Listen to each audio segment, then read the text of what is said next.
Hey guys, today we're. Excuse me. Hey, take this hubcap. So this is gonna help me. So this is like an enchanted hubcap. Okay. Yeah, it'll just totally cure. Thanks a lot, buddy.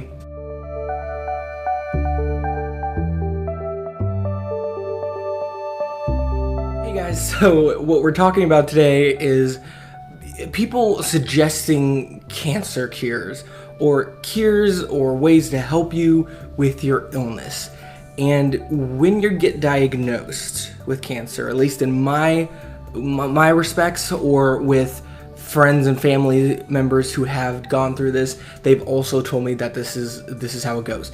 Once you get diagnosed, you have people who really care about you, and even people who barely know you but know that you have cancer, recommending what's worked for them, what's worked for family members, weird treatments they've heard of, that, hey dude, you've got cancer now? I heard about this treatment, you should try this out. Dude, there's like this one mushroom you can eat, and like, you remember your childhood, but also the tumor goes away. Weird stuff like that. Maybe not that extreme, but you know, I've heard it all. Now, I'm not gonna try to like shame the people who recommend these things, especially if they're like close family and friends, because they really are, in all regards, trying to help you through the best way they understand. Now, sometimes that may be by recommending something that goes against your beliefs medically and just how you see things in the world. And sometimes it could just be something simple that you're like, I'll let them talk about this because I know it's helping them much more than it's helping me, because I know what they're saying is something I'm not gonna do with my life in terms of treatment. So a friend of mine lost his wife to cancer, and he told me when I was diagnosed, he said, there's one guaranteed thing that's gonna happen right now. You are gonna have so many people come up to you telling you they know the cure, they know what's gonna happen. Not because they're like full of themselves or things like that, but just because they're like, I've heard this, I haven't been able to apply it, or I've heard it and have been able to apply it, or this is anecdotal evidence, this is the solution. And he was not wrong. I got a lot of that. So I'll give you a few examples of stuff like this. One of the main things that people from day one and still recommend to me, and I'm not saying this is wrong, is diet. A lot of people said that my tumor in my brain, not doctors, these are just friends and family, a lot of people said that sugar intake and maybe even doing the keto diet and stuff like that would significantly help with the tumor growth and maybe even cause it to shrink. And they would send me articles, videos. I got a lot of compilation clips of various cancer survivors saying that they were healed or fixed through this. Now, I'm not saying those things can exist. It's just, for me, I'm like, I don't want to risk it on those kind of things, especially when it's my life. And if I'm choosing how I'm treated, I'm going to go with the hospital. I'm going to go with the doctors, you know. And if the doctors say, hey, improve your diet this way, I'm going to be like, okay, great, you know, definitely. I'm just not, but I mean, I will factor in including getting better with my diet with what the doctors are doing already, but I'm not going to go out of my way to be like, you know what, I'm going to wait a little bit, work on my diet and see if that gets rid of my tumor. That's not who I am. I don't want to bet my life on that, really. And some family members and friends did not understand that and kind of got upset with me, because they're like, you're going to go put chemicals in your body and have surgery when you could just improve your diet and that would help. And if it was at the beginning stages and they would say that, I'm like, you're just going through a lot, this is no big deal, I'm okay with you saying that. But if it got past like a month or two of them repeating this, I'm like, okay, listen, I'm getting surgery, I'm having the chemo treatments and radiation, please stop recommending this, because I've already decided, you know, and it's just hurting you and it's hurting me to keep bringing this up. Other stuff that's not as basic of a suggestion, you know, is obviously there are these fringe doctors. These doctors who were once a part of the mainstream medical industry and are no longer a part of the mainstream medical industry. When I was in Houston, I got to meet with one of these people, and when I went to MD Anderson, I mentioned this doctor's name. Actually, my parents mentioned this doctor's name. I was not interested in this person, but my parents were, and they mentioned it to the doctors there, and they're like, oh yeah, we don't talk about that person. I was like, that's a good sign. We met with that man later that afternoon. Already great when this man's assistant, who's also a doctor, I believe, messed up our files with somebody else, and he's like, so you have brain cancer and like pancreatic cancer or colon cancer or something like that. And I was like, no, I don't. And he was like, but you do, that's what the chart says. I was like, sir, I know what cancer I have. And I was just in another hospital. I think they would have mentioned, hey, by the way, you also have this cancer.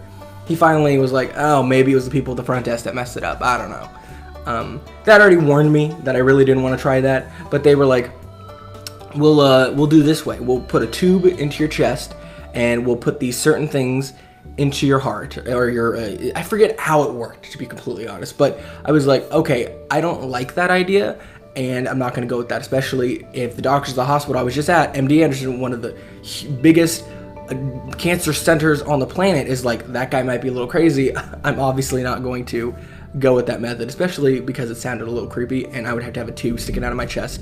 And I was like, I'm good. Thank you, though. It didn't help that, you know, I try not to judge people by the way they decorate their room, but like his entire office was filled with photographs of famous people he's met, like the Pope, various presidents. He was shaking hands with all these people. I'm like, that doesn't make me want to be your patient, you know? It doesn't make me not want to be, but it seems more as, oh, look at all the people I've met. I'm like, that's not a great thing. One more thing that turned me off of being interested in this person. I mean, it didn't need to be a lot of things, but there was a lot of things. One more thing was that he had his assistant and his other doctor friend there, and they were both using a calculator to add up how much it would cost for me to go through treatment. I was like, listen, I know that's important to know how much it's going to cost, but to be doing that right next to me as I'm talking to the other doctor about what my treatment will be, it's kind of uncomfortable. And I know they need to get money, but at the same time, it's weird that they're adding up and talking to each other about how much they're going to charge me to help me. And this doctor also said he's at 100% success rate with curing people of any kind of cancer. That should have been the biggest red flag. I was like, you do. Why don't more people know about you? Why? It's weird. Then I had, of course, various friends who were very religious, believing that they could heal me through prayer. Some people said, hey, before surgery happens, we will have prayed enough. Us, our friends, the churches, we will have prayed enough that you will have no tumor, or it's shrinking enough that the doctor's like, hey, let's watch this and see if it goes away. And whatever my stance on religion is, whether I believe or not, the one thing I believe for sure is if there's a God, and I do believe there is one, but if there's a God, I don't think he's like, all right, if enough people pray for this person, they'll get healed. But if just one person's not praying, just like one person on a list isn't praying, or like 10 people aren't praying out of like the 100, then this kid's not getting healed. I don't think that's how that would work. That's kind of messed up. So when people say that, you know, especially when it's close family members, it kind of hurts me, because I'm like, listen, I don't believe that's how God works, number one, but at the same time, I'm really worried for you guys, because if you believe mass numbers can cause healing and I don't make it, that's just gonna be a wreck to your faith and stuff, and I don't want that, you know? I don't think that starts to hurt me, and I try to talk people out of that approach, but it's really hard because it's their religion. Of course, I have people who aren't necessarily religious who believe in like aura reading and healing that way too, so yeah, it's been crazy. Anyways, at the end of the day, you're gonna have family members and friends who it's really important for them to get out this information to you. It's just really important. And as my friend said, the one who lost his wife to cancer, he said, you know what? It made me uncomfortable. But my wife who had the cancer, she said, it's for them, not for me. And he agreed with her. As long as those people going in that room or going to her and visiting her and trying to heal her or give her their speech about how she should be living her life to cure cancer, as long as it didn't hurt her, he and her were okay with that because it was helping that person. Maybe not necessarily her, you know? And I think I agree with that. My family, I love them so much. No matter what craziness or well-intentioned information they give me, I take it in stride, I listen to it, and I'm like, you know what? That's actually some fine information. I'm gonna listen to that and start working on it. Sometimes it's just a little so crazy. Did you hear the thunder shaking my apartment? Sometimes, you know, I'm just like, great, I know you believe that, but it's not the way I do it. It's not the way to do it. If you're trying to talk me out of surgery, you know, and there's like no large risk with doing surgery, that just kind of upsets me, because you should respect my medical opinion. So at the end of the day, you're gonna have to deal with family members and friends who are telling you these crazy things. You might even deal with people in the waiting room telling you crazy things. Like, I've been coming to this doctor for 10 years, but the real trick is smoking pounds and pounds of marijuana a day. Got rid of my tumor. I got lung cancer now, but got rid of my brain tumor. I'm like, no. That's not how it works. Thank you guys so much for listening. Sorry this video is a little late in the stream. Usually I try to upload them on Mondays, and I'm gonna try to record them like during the weekend, so it makes it a little easier so I can upload them on Mondays for you guys. I also have a podcast out now. I'm probably gonna make an announcement video about that for you guys, but I do have a podcast for things I want to talk about more frequently and don't want to clog the channel up with just like crazy life updates, or not even craziness, just day-to-day going through the treatments, especially when I'm on chemo, you know, and the anti-nausea medication. I don't want to make update videos about, okay, today I felt like this or this, you know. As much as some of you might like that, I feel like the majority wouldn't. Therefore, I have a podcast now where you can go listen to me. I'll talk about my favorite movies and music and how they've helped me, you know. It's just me talking about things I love and how my life is positive in most regards. So thank you guys so much for watching. Link to the podcast in the description. If you just search the Shape Game podcast, it'll probably come up. If not that, type in Neon Moon Network, and then that's the network. That's what I'm with, the network. I mean, I made that network, but I have some other podcasts. You can check those out if you want. But definitely check out the Shape Game podcast, because if you like hearing my voice but don't like seeing my face, that might be for you.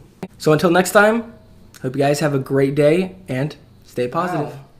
I feel better already.